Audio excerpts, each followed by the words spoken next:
Hair ડાયથી જો તમને reaction આવતી હોય કે એલર્જી થતી હોય તો એનાથી બચવા માટે કે એને ઓછું કરવા માટે તમે શું કરી શકો છો? તો સૌથી પહેલી વસ્તુ છે કે જ્યારે પણ હેર ડાય કરાવો તમે તો એનું પેચ ટેસ્ટ કરવું જરૂરી છે. તો હેર ડાયનું થોડુંક ભાગ જે છે એ તમારે કાનની પાછળની સ્કિન ઉપર લગાડીને રાખી મૂકવાનું, પછી વોશ કરી દેવાનું અને 24 to 48 hours સુધી વેઇટ કરવાનું તમને. અને જો તમને ત્યાં કોઈ એલર્જી કે રિએક્શન ના આવ્યું હોય કે રેશિસ ના થયા હોય તો તમે આખા વાળમાં કે માથામાં તમે હેર ડાય કરી શકો છો. બીજી વસ્તુ છે કે પીપીડી ફ્રી અને એમોનિયા ફ્રી ડાઈ ચૂઝ કરવાની અને સારી કંપનીની ડાઈ યુઝ કરવાની તમારે.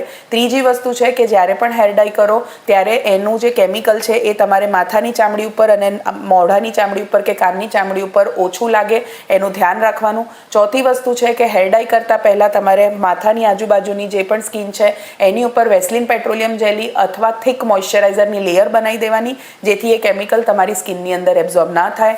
પાંચમી વસ્તુ કે હેર ડાય કરાયા પછી તમારે તડકામાં નહીં જવાનું, અને જો તડકામાં જવું પડે તો તમારે સનસ્ક્રીન લગાડીને અને ફૂલ ફેસ કવર કરીને પછી જ તડકામાં જવાનું. તો પણ તમને રિએક્શન આવતું હોય કે કોઈ પણ તકલીફ થતી હોય તો ડર્મેટોલોજિસ્ટની સલાહ લઈને એની ટ્રીટમેન્ટ કરાવવી જરૂરી છે. Thank you.